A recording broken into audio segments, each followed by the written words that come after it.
This is A Different Perspective with Kevin Randle. A retired U.S. Lieutenant Colonel, Kevin Randle has been studying UFOs for nearly 50 years. Kevin has investigated some of the most famous UFO cases in the world and has been consulted for dozens of documentaries about UFOs. Considered one of the leading experts into the Roswell UFO crash of 1947, Kevin has written more than 25 books about UFOs, including the recently published Roswell in the 21st Century. Now, here's the host of A Different Perspective, Kevin Randle. And I am welcoming Robert Sheaffer to the program. We had some problem a couple of weeks ago with internet connections not being all that it could be, so we've had to postpone that and bring Robert Sheaffer on now. And that's why those of you who've been listening to the program thought Robert Sheaffer was coming up in the next week, and he didn't. We had to iron out. Yeah, we had problems with the internet, but it's been repaired, I think. Yeah, so we've got a good picture of you going there. Those of you who don't know, Robert Sheaffer is a writer with a lifelong interest in astronomy and the question of life on other planets, as are we all. He is one of the leading skeptical investigators of UFOs, a fellow of the Committee for Skeptical Inquiry, cleverly known as CSI, and I think they changed their name just so if you typed in CSI into Google, they might come up as opposed to crime scene investigations. Right. He has written the Psychic Vibration column in the Skeptical Inquirer for over 35 years. He's a founding director and past chairman of the Bay Area Skeptics. He has written books on a variety of paranormal topics and has appeared on many television and radio shows over the years. His book, Bad UFOs, is what is of interest to us today, and we'll be talking about that. We're going to be talking about the Travis Walton case. We're going to be talking about a couple of things like that we've kind of set this up in advance. Robert Sheaffer, welcome to A Different Perspective. Thanks, Kevin. Glad to be here. And we're glad to have you here, for that matter. Let's just jump right into it. And I think one of the things that has been going on for the last couple of weeks is that the internet, everybody has been talking about the Travis Walton case. I mean, Mike Rogers has come out and said some things. He was on the program for a couple of weeks talking about Walton and his experiences with it. He said some things that he's then repudiated, throwing the case into a kind of cocked hat. One of the things that was brought up, and it's been brought up a number of times, and I know you've addressed this before, is this idea that Philip Plass, the great UFO skeptic debunker, had offered Pierce some $10,000 if he would admit to the hoax aspect of it. And I know you've been through Philip's archives and the collected papers, and you have a different take on whether this story is true. What is your take on that particular story? Well, it's first of all, the claim of Plass allegedly trying to bribe Steve Pierce, it didn't come from Pierce himself. Mike Rogers was the first one to make that claim. Claim was made in the book back in, was it 1978, or The Ultimate Encounter? Was it Bill Barry or somebody like that? The very first book, I think, written on the Travis Walton case. And Plass, when he read that, he was very surprised because he said, I had never had any contact with this guy Pierce as of that time, and supposedly he's already tried to bribe him. And so Plass called Pierce and they talked, and Plass, of course, always recorded everything. Sometimes it might have been legal, sometimes perhaps not, but he recorded pretty much everything having to do with either his work or his ufology, which was his other work. And in the archives, he's got this transcript of the talk from 1978, I think it was, and both of them are kind of expressing surprise about this. It's clear, from what they say, it's they haven't spoken before. I have this on my Bad UFOs. I have an entry about this. Just go to there's a search box on Bad UFOs up in the corner, and just put in his name, Steve Pierce, or archives or bribe or something like that, and you'll find it. And I've actually got the transcript there linked in, so you can read it yourself.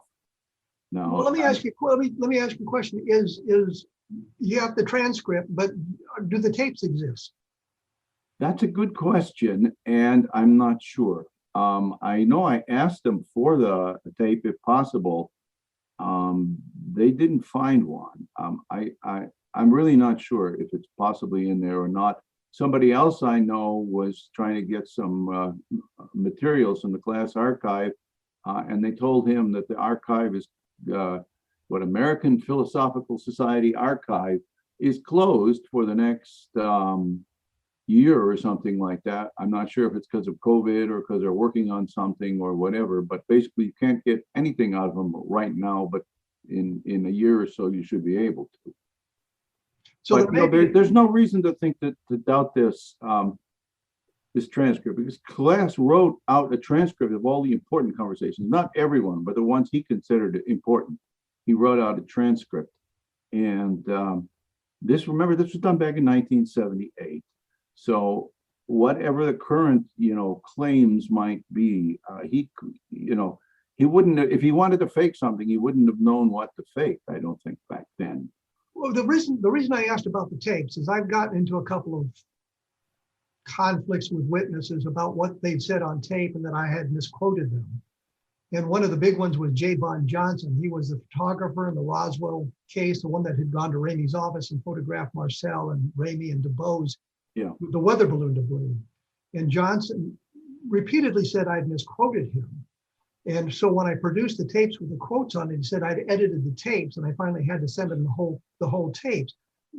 My point is, it doesn't matter how carefully.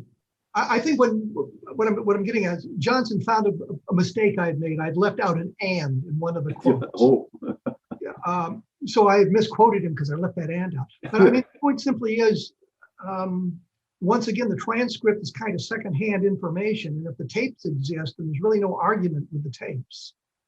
And so I was wondering if that, because what has happened is I was talking to some people over the weekend about this, and they had said that that class had originally made the claim in a Western Union telegram to Pierce.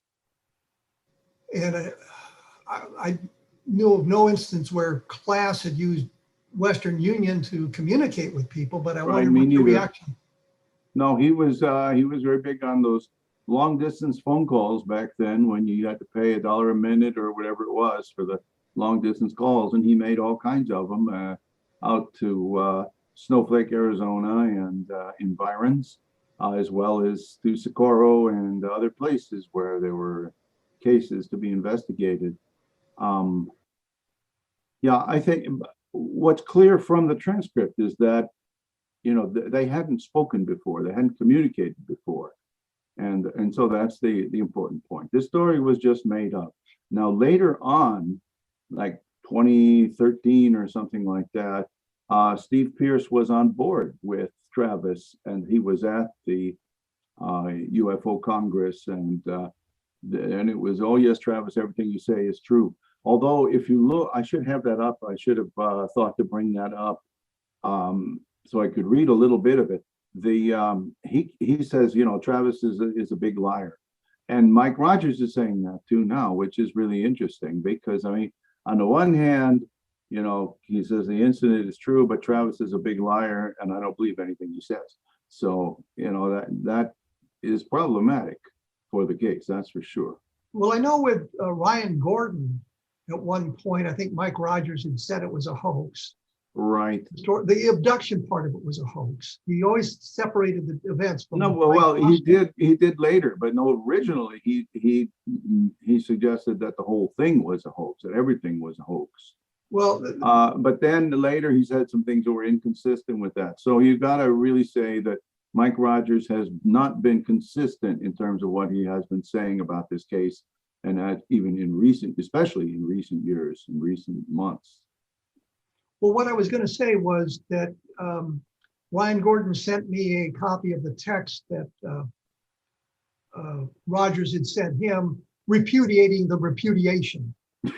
Yeah. He repudiated it afterward. First thing he said was, Gordon has manipulated tapes and has made it look like I said something that I didn't say. And then Gordon pointed out that, you're accusing me of a felony of misrepresenting, apparently would be a felony or so, he says, to take a tape of someone and alter it and then play it in public and claim that it's authentic. And so then Rogers said, well, no, I'm not accusing you of manipulating it anymore, but I repudiate what I said.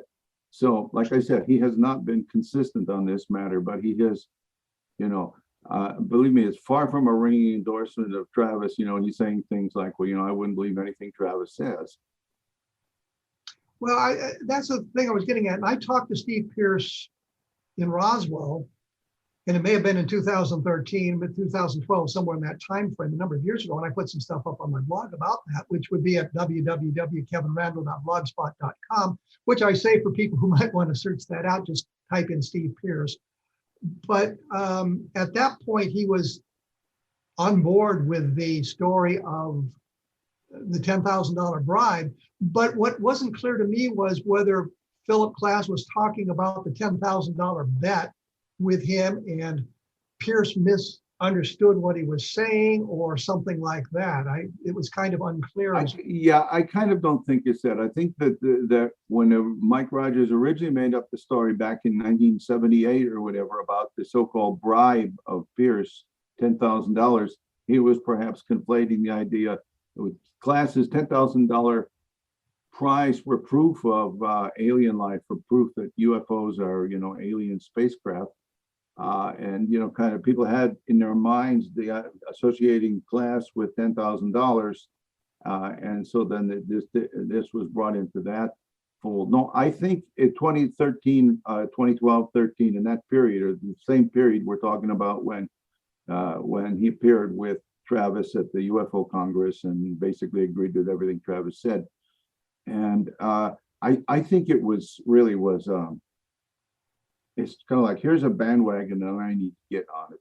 The one theme I keep hearing about these guys, certainly about Travis and certainly about Mike Rogers and probably about Pierce and some of these others, is they need money and they're looking for ways to monetize this.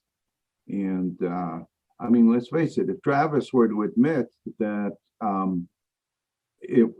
that this was a hoax, then basically that would interrupt his stream of income, because he couldn't go to these conferences anymore and sell books and sell whatever else. Maybe he could and say, like, I'm the great imposter or something. I don't know, but I don't think there would be much money from that. And of course, Mike Rogers, what he's saying now is that he says that Travis owes him a lot of money because of agreements that they had signed, that Travis is supposed to share the revenues with him because of the use of his illustrations in the books and in the lectures and so on, and also because of I guess just his help in the story or his participation in the story. So, but he says Travis hasn't paid him anything in a very long time, and so he wants to get a lawyer and sue Travis. But of course, you can't squeeze blood from a turnip, and if Travis is pretty well broke and Mike is pretty well broke and he can't pay a lawyer and Travis can't, couldn't, even if you sued him, what would you get? So it's but just the fact that this is happening, I should have maybe gathered some of these quotes that Mike had made. I could read them to you without any possibility of let's retreat to one point. Is there any evidence in the archives that Philip Klass ever sent telegrams to witnesses or people or anything like that? I don't think so. Klass used to share most of his important correspondence with me and Jim Oberg and a few others. That he'd send out, oh, look at this, look what I found, look what I'm challenging so and so. I'm challenging Stanton Friedman to back up what he says. We would get letters and things like that all the time, but I never saw anything that would suggest that he would use Western Union to reach somebody. Well, the reason I asked that is they have the claim out there, and I don't know where you go to look to validate it from the Western Union point of view. So and I don't know if Philip Klass would have had a copy of the telegram in his records, so you have to rely on. Well, you would think he would. I mean, when you start, don't you get it if you send a telegram? Don't you get a copy of it yourself? I would think so, but I don't know. I've never. I don't know either, frankly. So that was what I was. That was the claim that there was really nothing in writing. There were no letters that were exchanged that mentioned this sort of thing. It was done with this telegraph and some telephone calls. And so that was why I kind of pursued this a little bit, because that just didn't seem right to me. The Klass would be using Western Union. Right. Right, I agree. So, and the transcripts suggest that Pierce and Klass had not spoken prior to this, the first I had not communicated in any way. After this book came out. Right, right. The Klass was surprised to read that in the book, and then he immediately, I'm not sure where he got the phone number or what, but he did contact Steve Pierce, and and Steve did not, as I say, he was kind of like didn't believe Travis at that time. But when there's a bandwagon, sometimes people find it in their advantage to get on. I think Mike Rogers, I think he's very upset with Travis. And he thinks Travis lies about a lot of things, but he's not willing to say that the whole thing is a hoax, because he's also invested in this thing, and he hopes to get at least, something from the use of his illustrations and from his other contributions to the story. Well, his illustrations are very good. Yes, they are really very fine. Yes, in fact, he's selling prints and whatever on his Facebook page to, you want a picture of Travis being zapped, he's got those. I mean, a painting, Well, I just find the whole thing very distressing, simply because here's a case that was one of the, I guess, the classics now of ufology, and it seems to be unraveling because the participants are coming unglued, and that's well, I mean, that's sort of where we are on this this thing. Right. Let me do this. I'm going to have to take a break here. I'm with Robert Sheaffer. I want to say James Holbert for some reason. Yeah. I'm here with Robert Sheaffer. His website is www.badufos.com, and he's got some stuff up there about the Walton Exchange and the what Mike Rogers had to say and this sort of thing. So yeah, all that stuff is on the blog that we're talking about. So you can take a good look at it. And as I say, there's stuff on my blog as well with interviews with Mike Rogers that I've had in the last couple of weeks and that sort of thing. So you can take a look at that. We'll be back right after this. You are listening to A Different Perspective on the X Zone Broadcast Network, and we will be back right after this. So please stick around.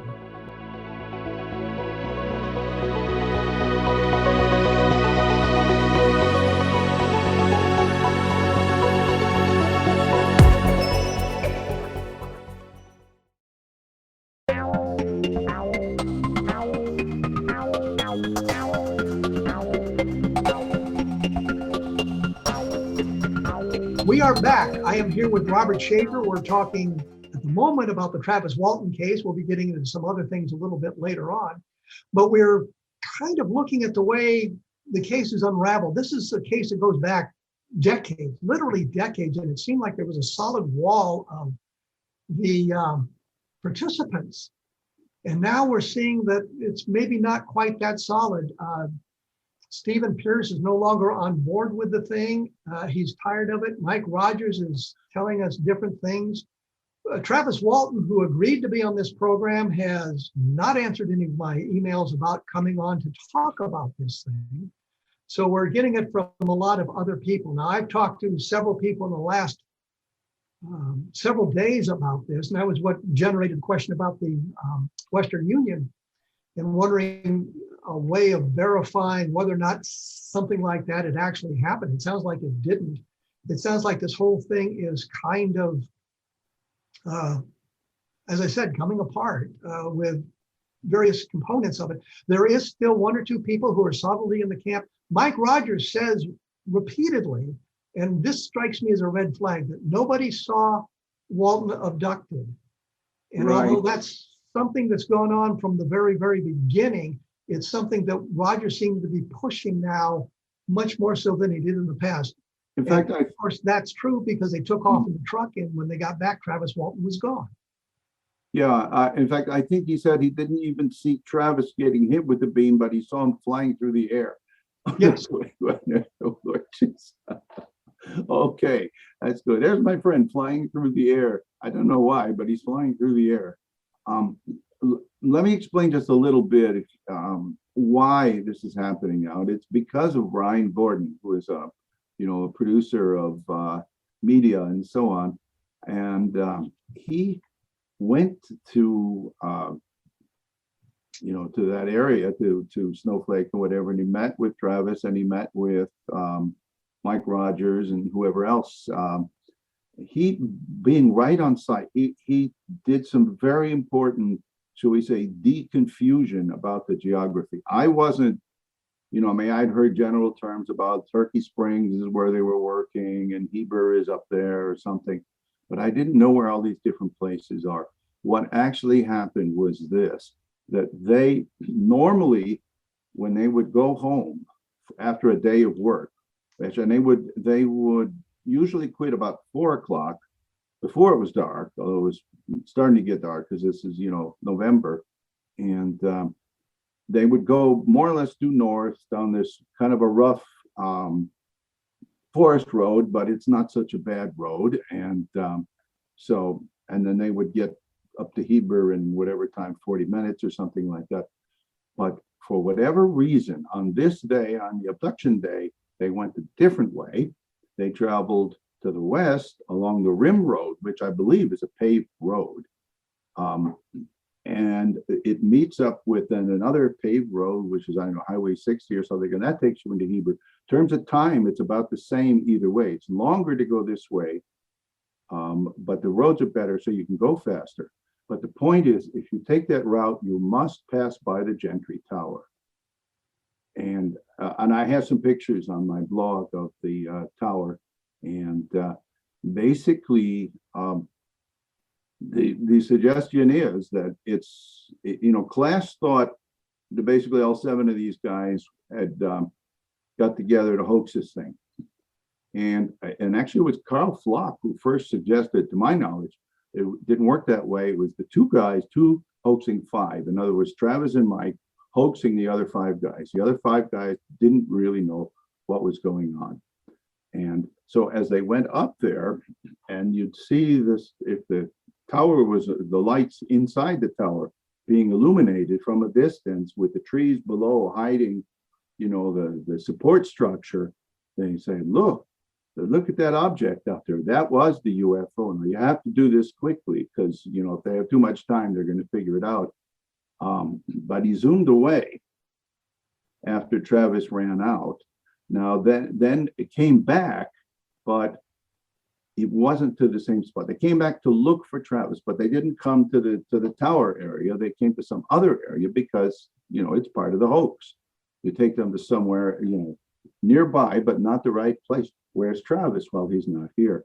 So now when they take, and they've taken, I don't know how many people to the spot subsequently where Travis supposedly was abducted, the supposed location of the abduction was very close to Turkey Springs itself. It's like, I think it's supposed to be only like a quarter mile or something south of where they had been working.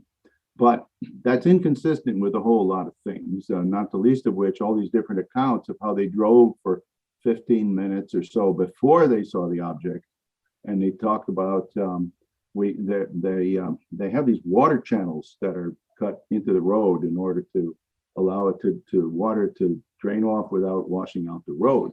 And each time the truck would hit one of these, it would bump, and they call them thank you ma'ams. And so they're talking about, they're hitting the thank you ma'ams, and all of a sudden, what's that object? Well, the thank you ma'ams are along the Rim Road, not this other road that they supposedly took. And if they're on the Rim Road, you're going to pass the Gentry Tower. There's no way around it. You can't get out of the forest without passing the tower. So then, but then, they're trying to claim, well, no, we were nowhere near that. We were 5 miles away from the Gentry Tower. Well, not really.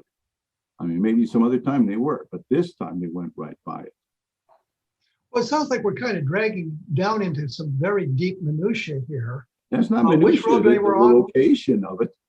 because if as our theory is that, and there seems to be some good gossip to support it, that Travis spent 5 days up in the tower. That apparently the guy who was working there was a friend of his brother, and so it was a place for Travis to hide out for 5 days and then come back and say, the aliens got him.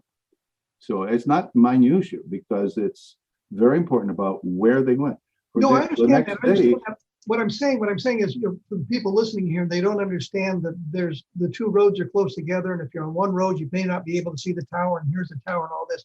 Yeah, But the real question is, were Travis Walton and Mike Rogers, and probably Walton's brother Dwayne, were they sophisticated enough to come up with this tale? Apparently so. No, I've read this, and I mentioned that to Ryan Gordon a few times. It's sort of like, gee, is this like some hillbilly hoax or something? But it was good, because you see, if you bring people back to the right spot, then they're going to see the tower and they say, what the hell is this tower and who's up there, and let's go talk to them and whatever. So whereas when they bring people there, they bring people to when the next day, when the search party went out to look for Travis, they said they searched a 2.5 mile radius, but he took them a spot 5 miles from the tower. So they didn't see Travis. They didn't see the tower. So, I mean, that's basically explains what's happened.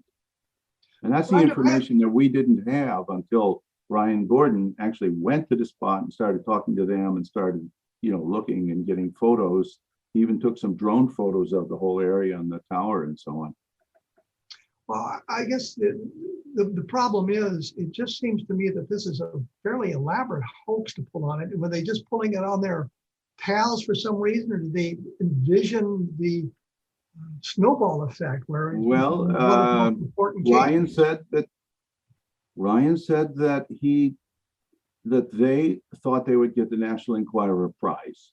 At that time, there was I think it was a $10,000 prize for the best case of the year, but a $100,000 prize for a case that would provide definite proof of aliens. They thought they were going to get the $100,000, which obviously they didn't, although they did get the best case of the year award from the National Enquirer. And then later, the National Enquirer upped their ultimate prize to $1 million, but of course, nobody has won that because nobody has yet got this definite proof. But so that reportedly was the motive, or at least the main motive. When you look at a UFO case, you come into it from a skeptical point of view, or do you come, I mean, clearly you believe there, or don't believe there's any alien visitation. No, not here. Does that influence your investigative aspect of it? You know that there must be some kind of mundane terrestrial explanation for a case? Well, yes. I mean, you go in there and you think that they're claiming aliens, and nobody has ever yet proven anything about aliens. So therefore, let's look at this, see if there's any likely terrestrial explanation, or explanation involving a hoax, or simply a mistaken identification of something. There are a lot of people out there trying to pull off hoaxes. In fact, while we're on the subject of hoaxes, there was this fellow named Kelly Waldrip, who was a childhood friend of Travis Walton. They since went their own ways. Waldrip has been saying that when he and Travis were kids in middle school, they were always talking about they were going to pull off a UFO hoax. They're going to convince people that UFOs were coming to Arizona, to the forest there. And when Travis was asked about this on a recent show, he didn't deny knowing him. He didn't deny that they had talked about hoaxes, but basically said it's the other guy's fault that we were talking about. It wasn't my idea to do the hoax, it was his idea, but then we talked about it a lot. So, well, it just strikes me that sometimes, and I'm not referring to you specifically, but sometimes the skeptical side of the question is, I guess, a little bit more biased than I would expect a skeptic to be. I promised you I wouldn't mention Level-Land, but I'm going to bring it up here in the context of a philosophical question.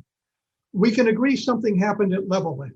Whether it was mundane or extraterrestrial, doesn't matter here. But the Air Force came up with an explanation of ball lightning to explain level land. Shouldn't the skeptic also question that explanation? Yes, I think that the case for ball lightning is not a very strong one. In many cases, it could be simply an after image. A very bright lightning strike occurs nearby, is going to cause create a spot on your retina that's going to look blue for a minute or something like that. I don't doubt that a lot of them are like this.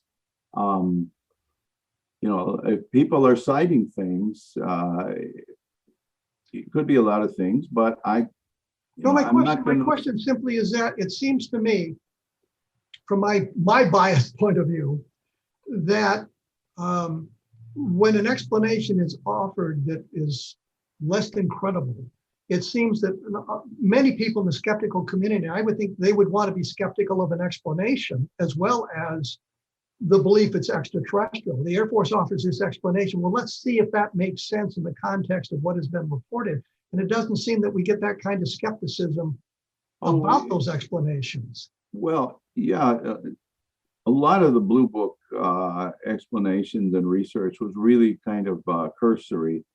They didn't really go into it that deeply.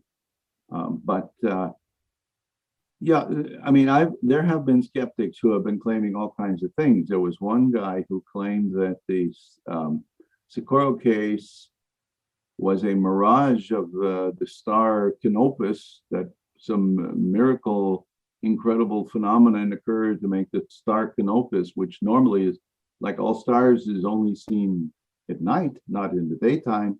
But somehow this was, some incredible, and they printed that thing in the Skeptical Inquirer some years back, and I said I thought it was crap. And in fact, there have been several other things like this.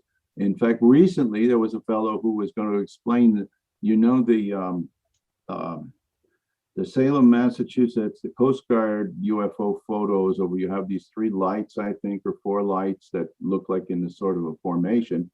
And, let me interrupt you there. We'll come back to that. I've got to take a break here because we'll explore that in just a moment. I'm here with Robert Sheaffer, and his website is www.badufos.com. His book is also called Bad UFOs, for those who are interested in it.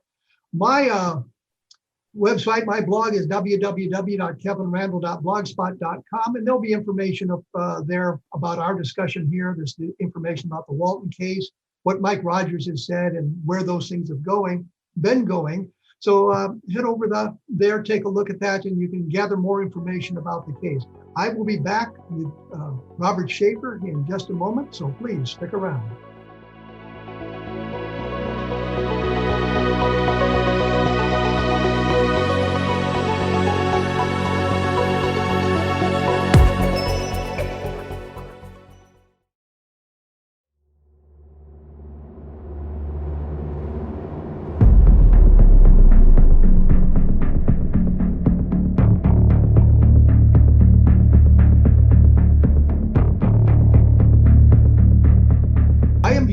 Robert Sheaffer. We are practicing social distancing, as you can see by the backgrounds. We are not together in the same room. We're not together in the same state. And some of this isn't even in the same country. So we're way spread out so we can do this best. I do want to take just a moment to mention my latest book, UFOs in the Deep State, only because the deep state has been talked about a lot in the news media recently. And I think some of the things in the book, when we're not dealing specifically with the UFO cases, but we're dealing with the transitions from elected government to bureaucratic government over the years, you can see how the deep state kind of influences the way things go. So you might want to take a look at UFOs in the deep state for, if nothing else, the history of the deep state as it kind of evolved in the world. When we went away, Robert, you were mentioning the Salem photographs taken in 1952, July of 1952, and there's 4 lights supposedly outside this Coast Guard facility. And the pictures have been published all over the place. I'll try to have a copy of the picture up on my blog for those of you who'd like to see it and not familiar with it. But you were going to say about, before I went away, you were saying that some skeptical explanation for those pictures that's just been offered? Right. Well, somebody, of course, most skeptics think that these are reflections of lights in the windows, which they certainly appear to be. But there was one fellow who absolutely insisted that he'd found, chasing the sun angle and whatever, that these were reflections of the sun from the tops of their oil tanks or something nearby that were then reflecting up on the clouds and making these nice, round circles and so on.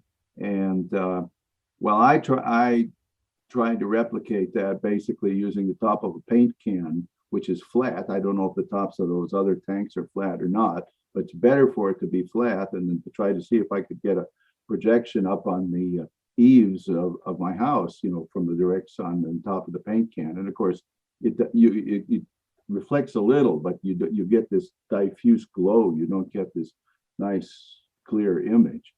So I mean, people will offer all kinds of strange skeptical explanations sometimes, but a lot of them don't work out. Well, I would think that if you were getting some kind of a reflection from sunlight off tanks into the windows, that it would be kind of a daily phenomenon. No, yeah, well, you would think so. No, it's not. It's worse than that. It's not supposed to be on the windows. It's supposed to be on the clouds that were up there.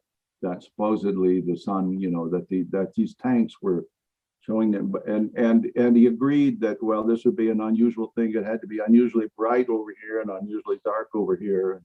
I think it's just too unusually everything.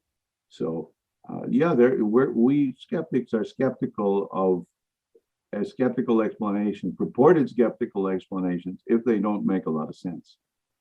Well, I think one of the problems, to point a finger at Donald Menzel, I noticed that if his skeptical explanation broke apart, he would retreat to another one, and eventually, if he had no explanation, he would say it was a hoax. And I think specifically of the Lubbock Lights case from 1951, the chevron-shaped formation of lights. Originally, he came up with an idea that it was a reflection of the mercury vapor lights that had just been installed in Lubbock off the clouds or something like that, which doesn't explain the motion. And eventually he gave up on that. It was a temperature inversion. And finally he said, well, it's a hoax. Well, I think that a number of the sightings probably were explainable in the mundane, and they don't fit into the photographs that Carl Hart Jr. took. Right. I think what we said about the photograph of this guy Hart, that was a hoax. It's pretty clear. And in fact, somebody showed that of the two photos, that if you take the one that's like this, and then and then the other one's like that, but if you unrotate them, it's the same photo. It's the same thing. These didn't, if they were up there flying around in formation, they were just, absolutely the same formation from here to here without changing in the least. And I'm trying to remember if I got that on the blog.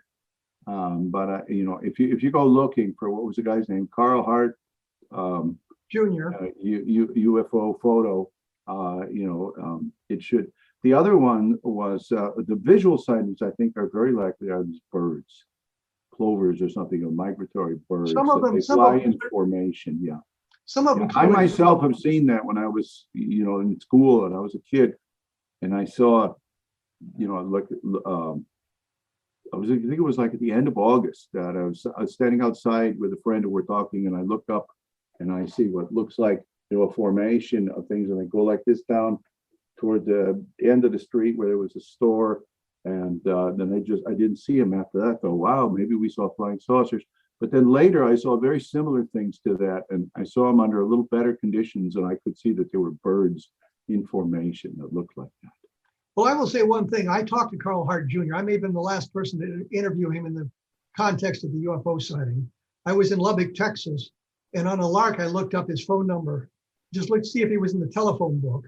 For those of you who don't understand, it used to be that the phone companies produced telephone books. You didn't have to look the stuff up online. And his name was there, so I called him. And the thing that I've noticed is when teenagers have faked UFO photographs, they eventually come clean.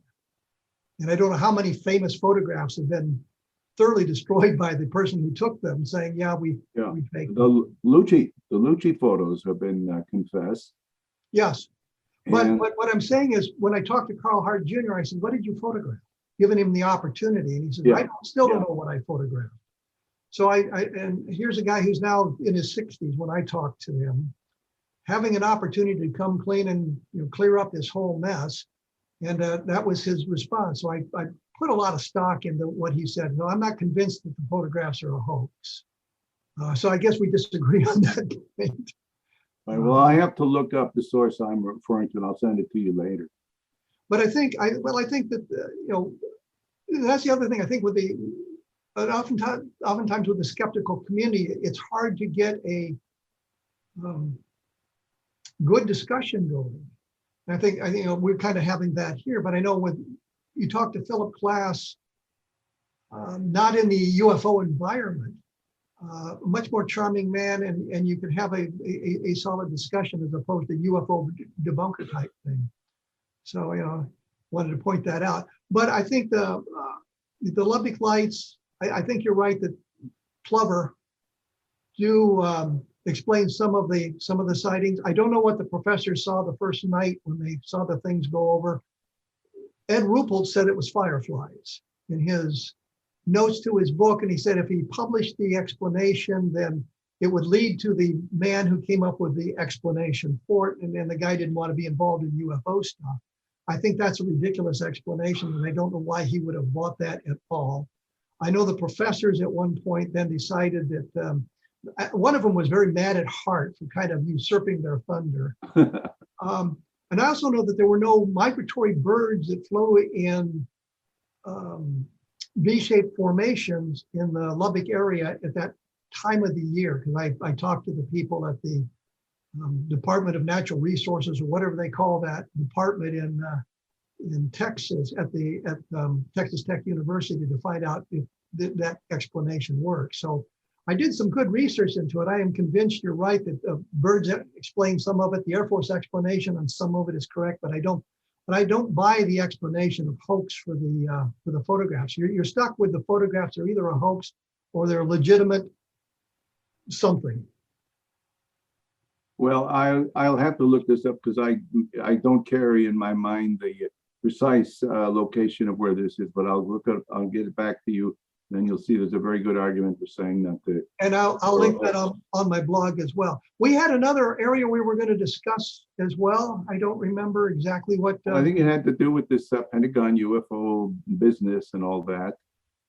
The report that was really a big nothing burger that came out at the end of June. Yes. And everybody was expecting, they're going to disclosure, we're going to have aliens, we're going to have this, we're going to have that. Basically, all they said was, well, pilots are seeing things, we don't know what they are, so give us money and we'll find out. And that's basically what they said. I've termed it as Twining 2.0. As you remember, the Twining memo came out in 1947, where he said, well, the phenomenon is something real, it's not illusionary or fictitious. We don't know what it is. We're going to set up an investigation and we're going to look into it. Right.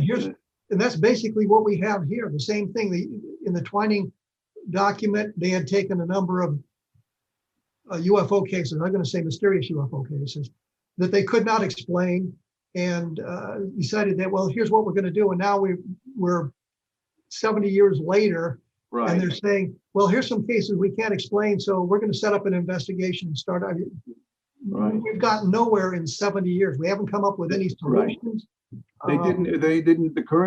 The recent report didn't even really talk about any case studies, except in a very kind of a cursory way.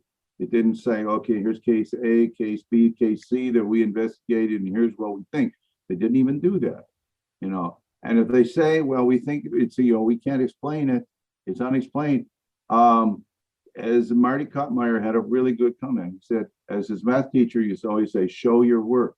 If you think this is unexplained, okay, fine, show your work. Show exactly what you got, how you analyzed it, why you concluded that it was unexplained, because the other explanations have been found. As you know, Mick West of Metabonk has been doing a lot of investigations on the three infrared UFO videos and the blurry Pentagon and military UFOs, the recent ones, and the two, the gimbal and the Tic Tac, seem to be they're distant jets. Basically, this is what a distant jet looks like in the infrared.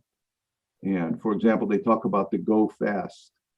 Well, the go fast isn't going fast because it's just a parallax effect. Whatever it is, it's either a large bird or a balloon. Whatever it is, it's moving rather slowly, but the plane is moving past it at 400 miles an hour or whatever. So of course, when you have this, and you go past it like this, it's going to look like it's going that way, but that's just the perspective. And I'm saying, if this is indicative of the kind of investigations that our so-called Pentagon UAP team is doing, if they thought the thing was going fast, then these guys don't know the first things about optics or perspectives or photography or anything. So show your work. We haven't seen any of their work. Well, I know that there was on YouTube, there was a video where a guy hooked up his, I think, a cell phone camera to a night vision device and created a pyramid-shaped object like they were talking about in some Right. way, because it was based on the optics of those two devices working together. So it wasn't something they were seeing. It was something that was created, I guess, internally in the camera's works. Right. And yet this one also stumped the Pentagon UAP team. They thought, wow, these are triangular shaped objects and they're hovering all over the ship. No, it's somebody did an analysis of this and found that you can match up the images on that video with, you got the planet Jupiter, you got the stars of Scorpius and Aquila, and you got an airplane coming along flashing light. And of course, they're all triangle shaped because it's a term, they call it bokeh, which I guess comes from the Japanese. It refers to how an optical system represents out of focus objects. And in this case, because it apparently had a triangular diaphragm in front of the lens, that this caused all the out of focus objects to appear triangular shape. The same thing with your camera. You could take your camera, assuming you have one with a manual focus, and look at a bright light, and it'll be a nice, focus down nicely. But then you out of focus it, it's going to get larger, and if there's any, if it's off the optical axis, you're going to start to see, trails and things like that, the images and effects. So if this is the kind of analysis we're getting from this UAP team, then that team doesn't know beans about optics or anything else. Well, let me just tell you a brief story about Show Your Work. When I was taking astronomy at the University of Iowa, we had a test every Friday. One of the questions on it was about the transit time, or the time a moon of Jupiter would remain in eclipse. And you had to calculate how long it would remain in eclipse. Well, I remembered reading in the book a caption on one of the pictures that said this moon of Jupiter took 16 2/3 minutes to move through its eclipse period. So I just wrote down 16 2/3 minutes because I had no other clue what to do. It turned out I was right. And it said, and they came back and said, show your work. And I'm thinking, yeah, I'm supposed to do staple the book to the test. I got full credit for it because I had the right answer. I just didn't know how I got it. It was just something. You got it from a book. Well, I guess he wanted you to draw some diagram and then figure out how fast the thing was. Precisely. And so on. But yeah. Well, the other thing that strikes me about the Pentagon, like they said, the Twining report was based on, I think, 16 sightings, and there were 32 different witnesses involved. So you could say there were 32 reports. And in the latest UAP study, there were 144 reports. And so, well, how many instances were there? How many cases were there? Or is it just multiple witnesses on these, on the same sighting, so that you don't have 144 separate instances or incidents? You have a smaller number of that. I'm going to have to take a break here because I'm going to be running long. We will be back right after this with Robert Sheaffer talking about UFO, so please stick around.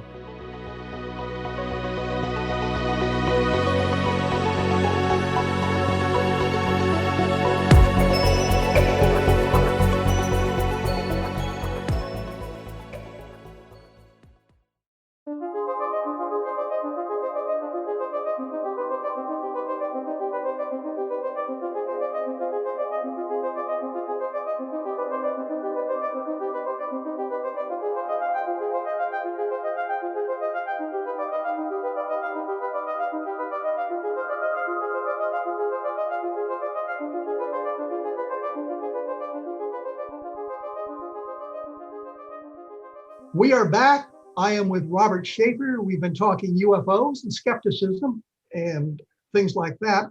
One of the things we wanted to talk about before we ended the program here was the theory, the idea, the proposal that a alien object had passed through the solar system. And I guess everybody agrees there was an alien artifact that passed through the solar system, something that came from outside the solar system.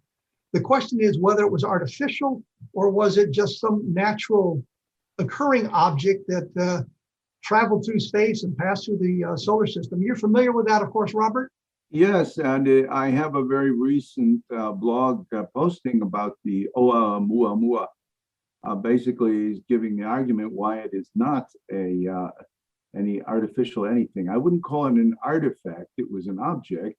It really appears to be an asteroid, but an extraterrestrial, or not, I'm sorry, an extrasolar asteroid, an interstellar interloper.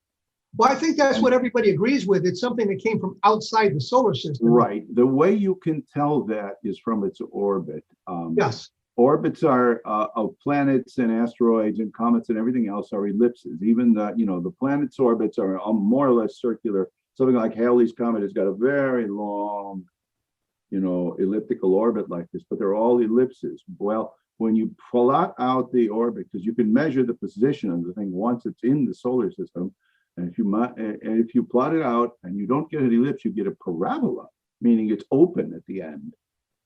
Then something has come in from outside and is swung around the sun, it gets accelerated, gets pulled toward the sun, but then goes around with that same velocity and then loses on the way out, and it exits the solar system at pretty much the same speed as it came in, except it's going to be in a different direction. Well, one very interesting thing that was pointed out, and I have a citation of there's an astronomer, Dr. Katz. I don't remember his first name. It's on the blog, but he points out that the thing was only Oumuamua was only traveling at 26 kilometers per second as it approached our solar system. In other words, it had been traveling from somewhere at only 26 kilometers per second with respect to our sun and our solar system, which is approximately the same speed as the Earth in its orbit. It's approximately the same. But what that means is that it has spent hundreds of thousands of years, if not millions of years out there. Now, it appeared to have come from the direction of the constellation Lyra, just because, that's basically describes a direction in space.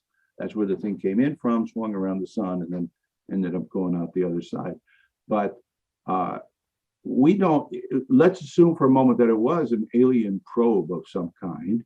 Well, where was it launched from? Well, some star, but there isn't any really close star. The closest star in that direction might be Vega, which is 20 light years, I believe, away, or 30, something like that. It's not terribly far.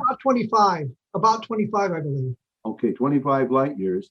And the point is, if it had come from 25 light years away, it would have been traveling something like 10 million years to reach us. Now, let's imagine that we're an alien civilization, or that we want to study an alien civilization. Let's make this probe, and we'll launch it at such a ridiculously slow speed that it'll get there in, depending on how far the star is, maybe it's a closer star. It'll get there in only, 750,000 years. I mean, the point is, you can't, it's an absurd proposition. Well, Dr. Loeb said something I found interesting when I was talking to him about this. He said, well, possibly it's a monument to themselves. They don't expect any kind of response from it. They're not searching for life. They're just launching these things out as monuments to their existence. And we've done sort of the same thing with, was it the Viking or the Voyagers? I mean, they're going to be traveling for tens of thousands of years before they can come close to a star. So, it's maybe kind of the same thing. Well, not really, because the purpose of the Voyagers was not to just go out to the stars and hope for the best. The purpose was to study up close Jupiter, Saturn, Neptune, Uranus, and it did this, and it went by those outer planets and got information from them, and then went out into space. So But if you say, okay, well, we have a, big ego, and we want all the other civilizations to think that we're terrific, so we're going to send out these probes. They don't appear to be, was it aimed at us from anywhere that we can find.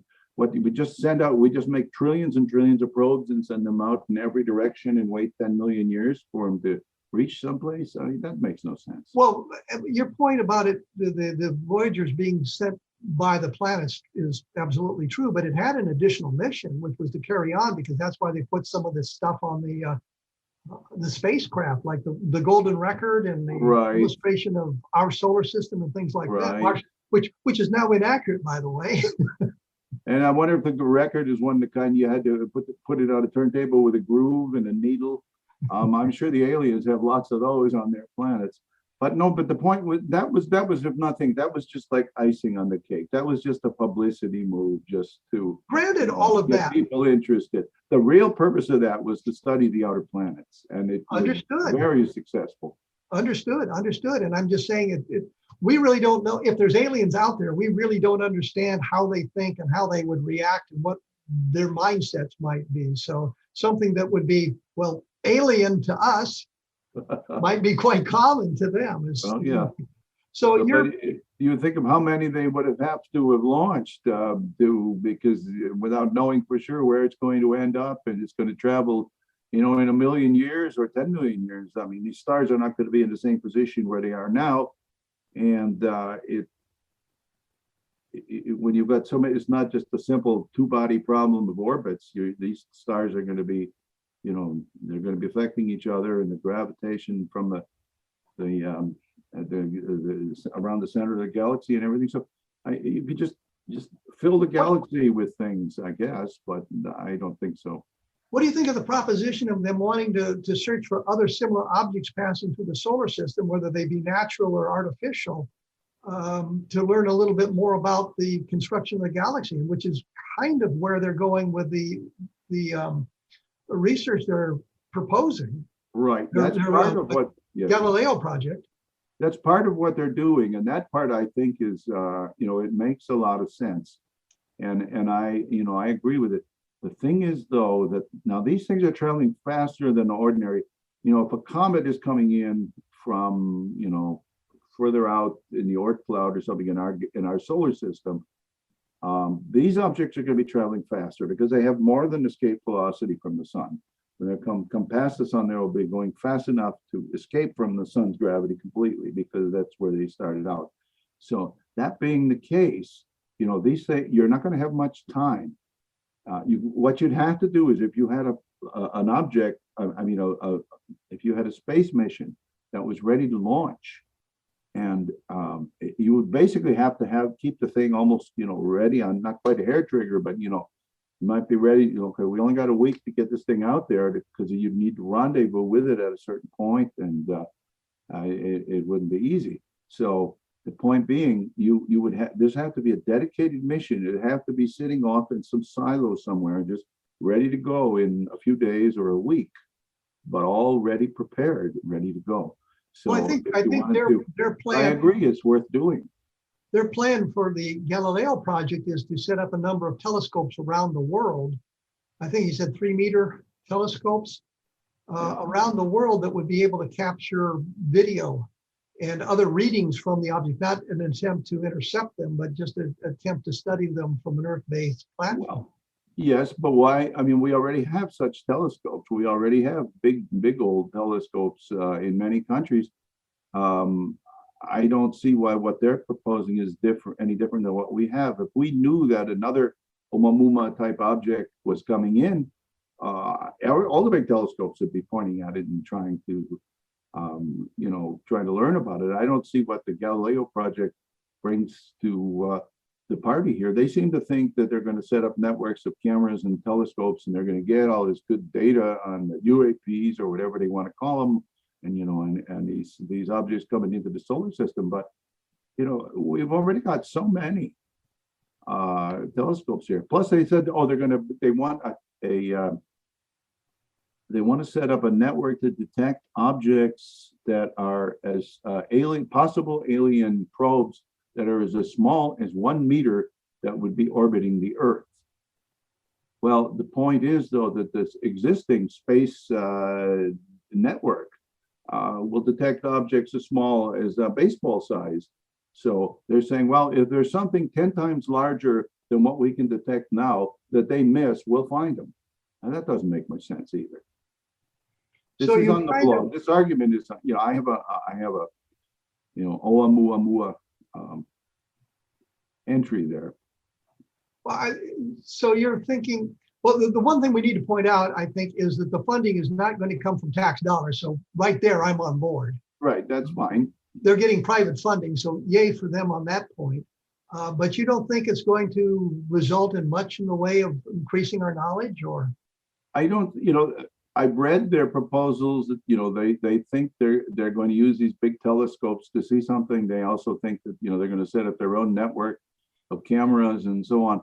You know how many different camera networks have been set up? There have been a few to try to look for UFOs. Not any of them have really gotten very far, but they've tried to at least launch it. We've already got all these meteor cameras, tremendous numbers of meteor cameras in operation around the world. Many private observatories have all sky cameras and so on. None of these people seem to be picking up UFOs, but apparently Dr. Loeb thinks that his cameras are going to be, more to the alien's liking or something. That everybody's got cameras these days in astronomy, and I just don't see what he thinks he's going to add that isn't already there. Have you talked to him at all? No, I haven't. He's fun to talk to, if nothing else. Well, yeah. Well, we're out of time here. Getting to the end. Your blog, of course, is www.badufos.com. I think you've got the latest entries are dealing with the Travis Walton case, and yeah, I've got about 4 or 5 recent entries on the Travis Walton, and also one on the Galileo project, and one on the claims of Oumuamua being an extraterrestrial artifact. So if you're interested in more on the Walton case, you can take a look at Robert's blog at www.badufos.com, and you can take a look at mine as well at www.kevinrandle.blogspot.com. There's some more stuff about Dr. Loeb. You can listen to his explanation for exactly what they want to do with it. You can hear me giving him a hard time about maybe looking at some of the past UFO cases that might provide them with some hints on what to look for and how to do some of the research, and his wanting to stay away from UFOs, not wanting to. Well, yeah, I don't see, again, it's a recycled old UFO cases. What would he be able to do that other people haven't done? So I was just thinking it might provide some clues into insight to the object. I was thinking of Charles Moore and the array sightings from 1949 in New Mexico, and some things like that might provide them with a little bit of a hint of where to go to look at these sorts of things. Robert, I want to thank you for taking time to visit with me today. It's been a quick one. Yeah.